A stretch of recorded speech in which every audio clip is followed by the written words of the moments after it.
This is the cold start video for the 2010 Lotus Evora. I'd like to start her up, please. Little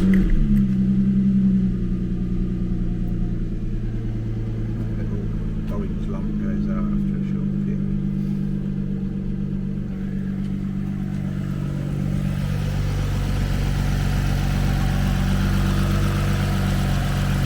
And if you look to gently increase the row space.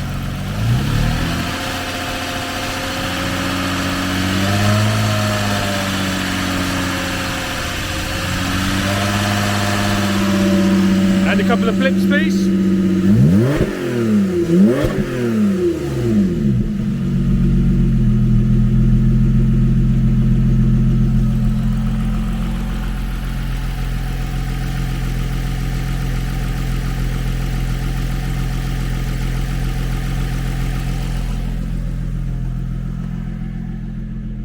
Just show that little lamp's gone out now. I've just switched it to sport actually, so if you switch it to sport off, back on.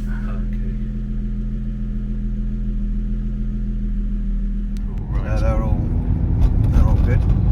So we're going for a spin in Harvey's 2010 Lotus Evora, and basically it's one of a few sort of classic cars that Harvey owns, and he's basically selling it to make way for a new toy, basically. So how long have you owned the car for? I've had it for about 4.5 years now. Okay. And is this your how many Lotuses have you had in the past? Well, I've had I bought this one first, Yeah. and then I bought the Super 7. Yeah. So I've had two, and then so my new toy is going to be another one. So I am a fan of Lotuses, I must admit. Had quite a few different cars in the past, Porsches, and had a TVR Tuscan, quite a few different cars. But this is good because it stands out, it gets noticed, and also, believe it or not, we're driving over speed bumps at the moment. It's very compliant and comfortable for a high performance sports car. It's quite incredible actually how you can just drive it around normally as a daily driver, even if you wanted to. Sure. It's still quite comfortable. And in terms of the steering, how would you describe its feel? Well, it's very accurate, and obviously very, you feel everything on the road. But I say because it's quite compliant, it's not very, it's not bumpy. Yeah. But yeah, I mean that's one thing that I do love about the Lotus is you get a lovely direct steering, and obviously you get a nice feel for when you're driving it. It's a feel-good factor when you're driving it. And so we've been sort of negotiating the speed ramps, and absolutely no noises coming from the wheels, no bumps, no thuds, which is really good. And we've got a lovely 6-speed gearbox. And how would you describe its performance and its feel? Yeah, it's nice and precise. It's nice, sort of like a slotty gearbox, if you like. You feel you enjoy changing gear rather than having like an automatic. I mean, they do an IPS automatic in these, but I particularly went for the manual because I prefer the driving, feeling when you're in a Lotus. You really do want a manual gearbox, to be honest. And you're happy with the performance of the clutch? Yeah, the clutch is fine. Yeah, no problems there.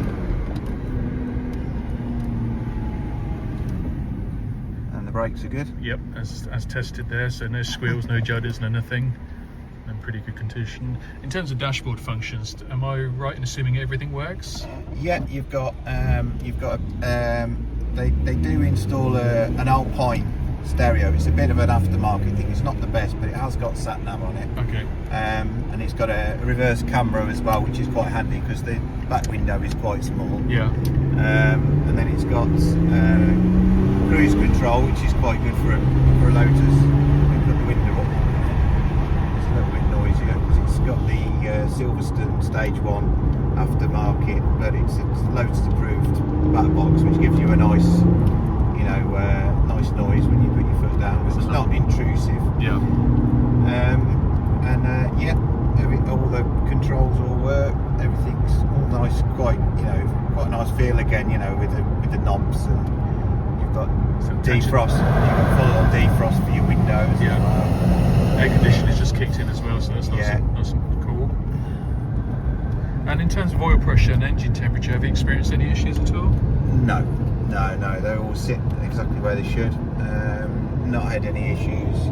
Taking it on quite a few, odd long runs, and never had any issues with regards to oil temperature or oil pressure. The engine in these, as you probably know, is a Toyota derived, so they're pretty ultra reliable. Yeah.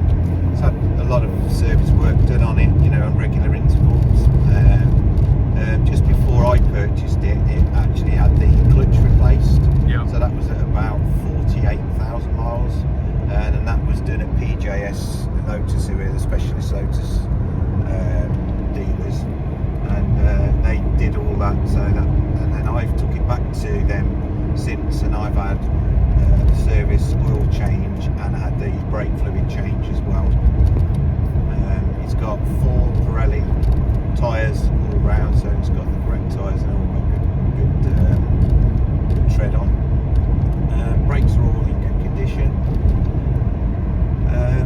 That's got it's all been serviced as per it should be. I haven't skipped on anything at all. Anything that's needed doing has been done.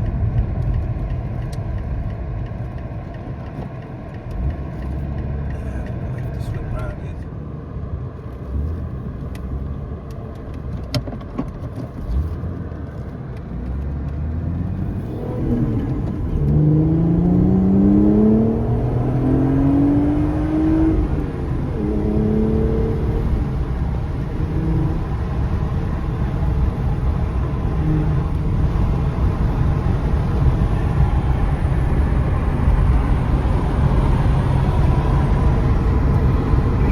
Speed on this as well, and I always, when I'm on the motorway, I put it in 5th, and I quite often forget to put it in 6th because it's it's so quiet when it's in 6th, you can't hardly hear it.